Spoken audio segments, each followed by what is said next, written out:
Assalamualaikum warahmatullahi wabarakatuh.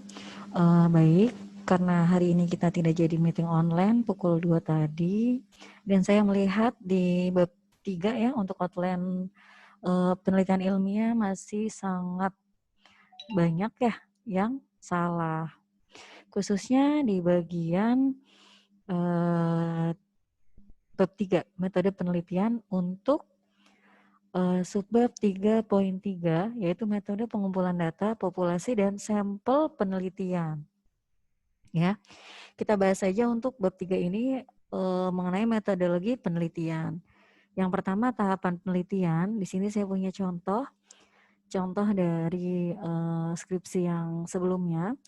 Untuk metode penelitian ini, tahapan penelitiannya silakan gunakan kutipan. Jadi silakan Anda cari dulu referensi mengenai tahapan penelitian yang digunakan pada skripsi Anda. Nah, misalnya Anda tampilkan dalam bentuk diagram seperti ini ya. Nanti kalau itu memang dari kutipan, maka silakan cantumkan sumbernya. Nah, kebetulan ini sumbernya masih menggunakan format yang lama, karena ini kan skripsi tahun sebelumnya. Kalau untuk yang sekarang kan untuk stylenya kan IEEE. Ini untuk tahapan penelitian.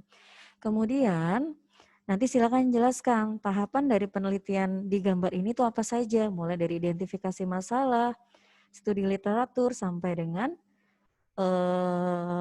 pengumpulan data, kemudian data penelitian berupa data primer, data sekunder sampai dengan selesai. Nanti di situ dijelaskan.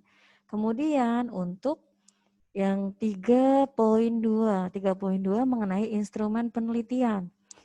Nah, instrumen penelitian ini membahas mengenai bagaimana cara Anda mendapatkan suatu data, apakah dalam bentuk kuantitatif atau kualitatif data yang Anda gunakan. Nah, ini silakan Anda jelaskan. Kemudian alat yang digunakan, ini juga dijelaskan. Untuk hardware-nya apa saja, kemudian software-nya apa saja. Nah, di poin yang 3.3 ini, mengenai metode pengumpulan data, populasi, dan sampel penelitian. Ini sampel ya, bukan simple. Karena tadi saya lihat dan saya cek banyak sekali yang menulis simple, bukan sampel. Ya, jadi jelaskan cara untuk mengumpulkan data penelitian Anda, kemudian berapa jumlah populasi dan berapa sampel yang digunakan pada penelitian Anda. Tentu saja jumlah populasi ini berdasarkan dari jumlah yang berhasil Anda kumpulkan, dan sampel ini berarti berapa data sampel yang digunakan dari total populasi. Dan dalam menentukan sampel, tidak semerta-merta Anda langsung mencantumkan, oh sampel saya segini. Tidak seperti itu. Tapi ada metode atau teknik yang digunakan untuk menentukan jumlah sampel.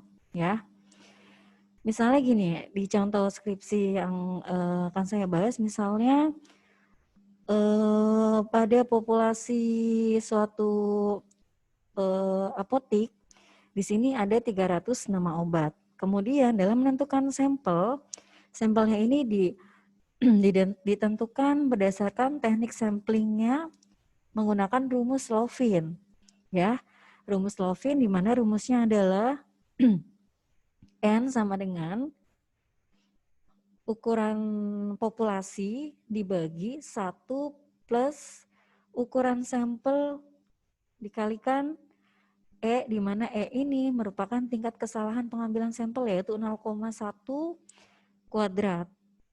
Nah, berdasarkan dari penggunaan rumus Lovin ini, maka total sampel yang digunakan pada penelitian ini adalah 300 dibagi 1 plus 300 jumlah populasi dikalikan tingkat kesalahan pengambilan sampel. Di sini 0,1 pangkat 2. Maka hasilnya adalah 75. Jadi pengambilan sampel yang digunakan pada penelitian ini adalah sebesar 75 data berdasarkan rumus Slovin. Ya, seperti itu ya. Jadi pada saat Anda menentukan sampel ini, bukan semerta-merta Anda langsung, oh saya maunya sampelnya segini. Tidak seperti itu. Tapi Anda tentukan berdasarkan rumus yang gunakan pada penelitian. Nah, kalau yang tadi saya jelaskan, itu contohnya rumus Slovin. Seperti itu ya. Jadi silakan yang bab 3-nya masih belum sesuai, silakan diperbaiki lagi. Jadi nanti pada hari Selasa tidak ada kesalahan seperti ini lagi, gitu ya. Kemudian tadi saya melihat juga ya, pada bab 3 ini masih banyak rumus-rumus yang tidak menggunakan kutipan. Padahal kan di metode penelitian ini memang masih menggunakan referensi dari penelitian yang terdahulu atau sebelumnya. Jadi silakan tetap dicantumkan baik untuk penggunaan kutipan pengertian maupun seperti tadi contohnya kan ada untuk tahapan penelitian. Ini kan kalau di contoh yang saya bahas ini menurut Sugiono.